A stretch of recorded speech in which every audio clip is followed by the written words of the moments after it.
కాళేశ్వర నివాసో వా కాళేశ్వర నిరీక్షణం, కాళేశ్వరస్య స్మరణం సర్వపాప ప్రణాశనం. కాళేశ్వరంలో నివసించినా కానీ, కాళేశ్వరం స్మరించినా కానీ, కాళేశ్వరం దర్శించినా కానీ సర్వపాపాలు కూడా నివృత్తి అవుతాయని స్కంద పురాణం అంతర్గత కాళేశ్వరఖండం వివరిస్తుంది.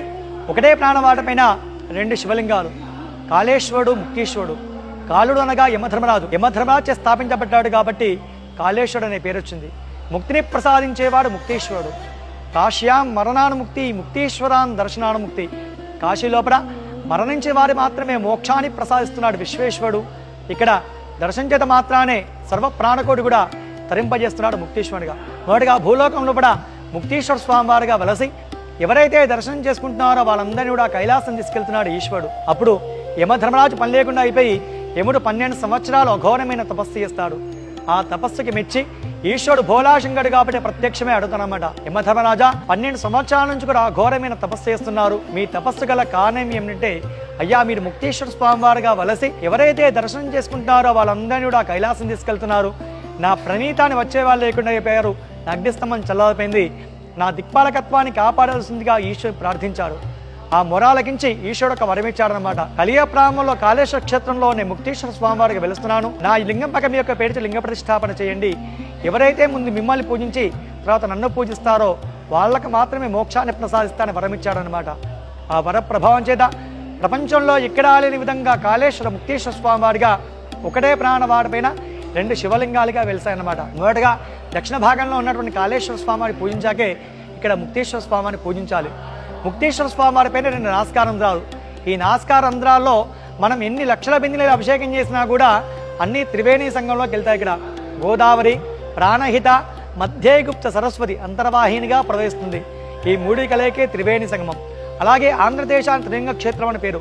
ద్రాక్షారామంలో భీమేశ్వరుడు, శ్రీశైలంలో మల్లికార్జునుడు, కాళేశ్వరంలో కాళేశ్వరుడు, ముక్తీశ్వరుడు. దక్షిణ కాశీగా పేరుగాంచిన క్షేత్రం. అలాగే ఈశ్వర సద్యోదాతర పంచముఖుడు, ఊర్ధ్వముఖము, 4 వైపులా 4 ముఖాలు, గర్భాలయానికి 4 ద్వారాలు ఉన్న క్షేత్రం.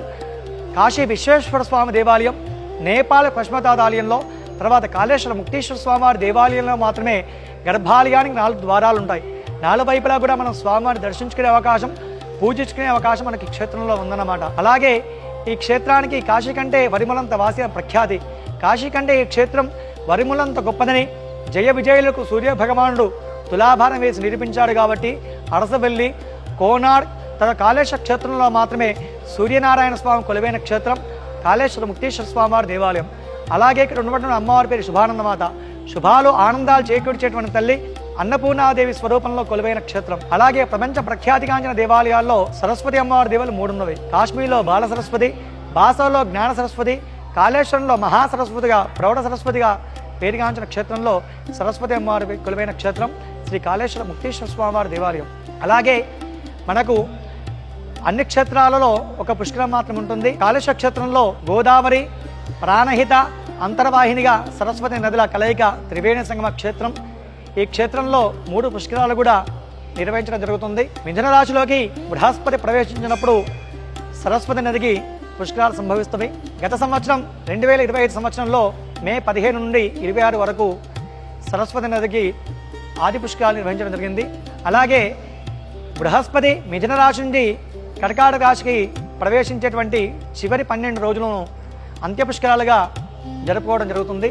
ఏ పుష్కరానికైనా ఆది పుష్కరము, మధ్య పుష్కరము, అంత్య పుష్కరాలు కూడా ఉంటవి.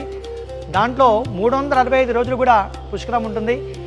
మధ్యాహ్న కాలంలో పుష్కర సమయంలో పుష్కర స్నానం ఆచరించి దేవత పిండ ప్రదానాలు చేయడం చాలా విశేషం.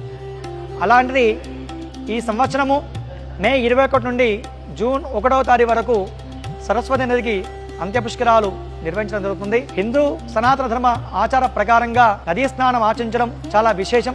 అలాంటిది ఈ 12 రోజులు కూడా పుష్కర స్నానం ఆచరించి తమ యొక్క కోరికలన్నీ కూడా నెరవేర్చేటువంటి కాళేశ్వర ముక్తేశ్వర స్వామిని దర్శించడం వారి యొక్క పూర్వజన్మ సుకృతం.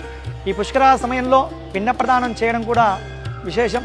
కాబట్టి ఈ 12 రోజుల పాటు జరిగేటువంటి పుష్కరాల్లో పుష్కర స్నానం ఆచరించి భక్తులందరూ కూడా పునీతులు కాగలరు. అలాగే ఈ పుష్కరాల 12 రోజుల సమయంలో సాయంకాలం పూట కాశీ పండితులచే నదీ హారతి కార్యక్రమం నిర్వహించడం జరుగుతుంది. అలాగే ఈ 12 రోజుల పాటు సాయంకాలంలో తెప్పోత్సవం ఉంటుంది. ఈ 12 రోజులు ఇష్టకామ్యానికి వివిధ రకాలైనటువంటి 12 రకాల హోమాలు, అలాగే మహారుద్రము, చివరి రోజున లఘురుద్రము హోమము, తర్వాత మహాపూర్ణావతి కార్యక్రమం కూడా ఉంటుంది.